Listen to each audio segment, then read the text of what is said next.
Hmm, waktunya Bible Study. Perjanjian baru. Korate. Hari ini kita bahas ya soal perjanjian baru dengan temanya How Corrupted is the New Testament. Karena banyak pihak-pihak menyaksikan soal masalah perjanjian baru ini. Nggak sah, manuskrip aslinya nggak ada, banyak juga kontradiksi katanya antara satu manuskrip dengan manuskrip lainnya. Untuk menjawab pertanyaan itu semua, kita harus ngerti dulu deh, satu dulu yang paling utama, bahwa untuk mengecek soal masalah absah nggak sahnya mempelajari Bible, kita harus paham konteks. Contoh, saya ambil satu contoh. Matius 17 ayat 27. Ini berbicara soal waktu Petrus lewat dan dicegat sama serdadu Romawi. Disuruh bayar pajak lewat. Itu kalau nggak salah 2 dinar atau apa. Petrus awalnya nggak mau, tapi disuruh sama Tuhan Yesus cari ikan. Nanti dari ikannya itu dapat ketemu koin, koinnya itu dikasih ke serdadu. Nah, cerita ini cuma ada di Matius. Markus, Lukas, Yohanes tidak mengandung cerita yang sama. Loh, kok bisa? Apa karena gara-gara satu kisah itu nanti dianggap bagian itu dari kisah Matius ini, dari Injil Matius ini nggak sah gitu? Bukan gitu. Kita harus paham dulu, kembali ke konteks. Siapa Matius? Matius itu pengutip pajak. Makanya pasti dia akan mencatat hal-hal penting berkaitan dengan uang. Contoh satu lagi, Kisah Para Rasul.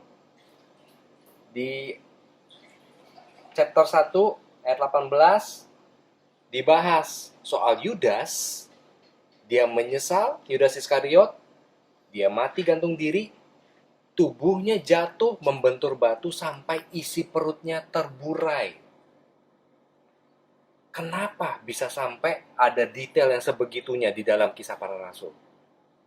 Nah, karena Kisah Para Rasul ditulis oleh Lukas. Siapa Lukas? Lukas itu backgroundnya tabib. Maka dia pasti akan menitik beratkan kepada hal-hal yang berkaitan sama anatomi tubuh.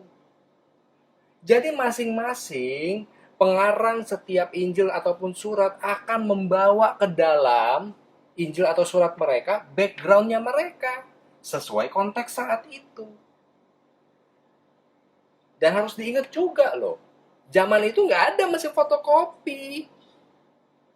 Nggak bisa bawa HP, kamu punya tulisan itu bagus kitabnya, saya foto ya, saya scan ya. Yang nggak ada.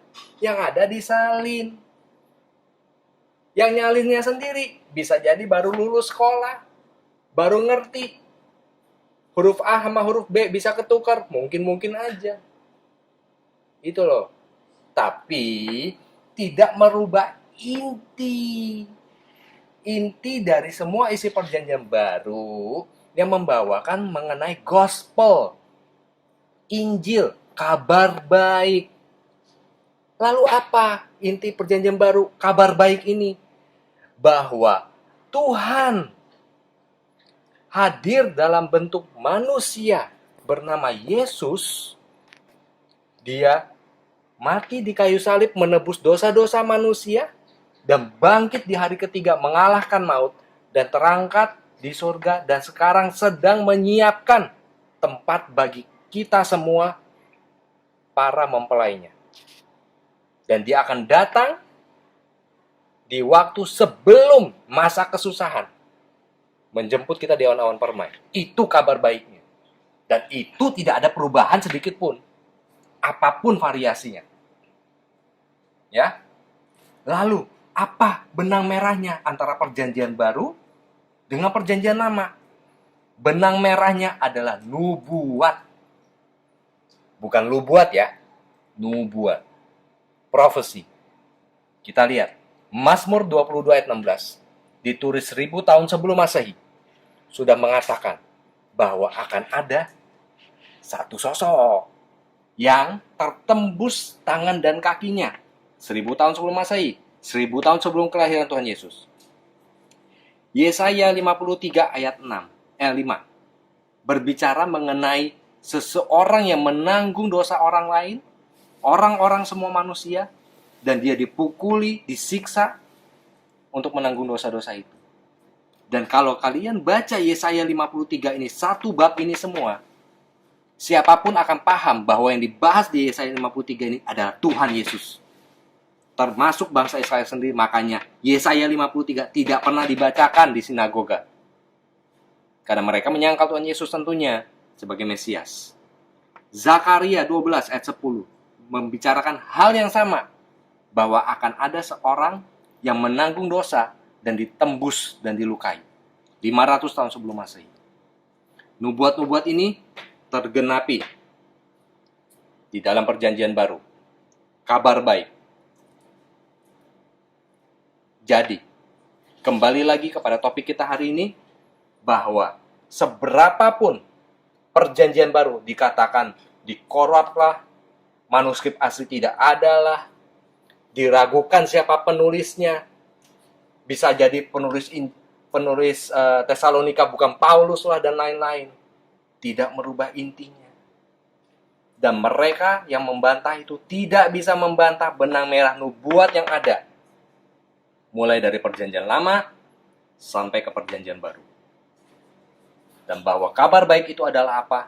Bahwa kita orang-orang percaya akan selamat, tidak akan terkena dalam murka Tuhan. Kita akan lolos dari kesusahan besar. Dan kita akan dijemput dalam rapture. Maranatha.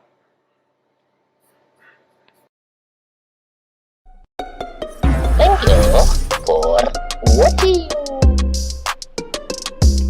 Produced by Ragi Tembak.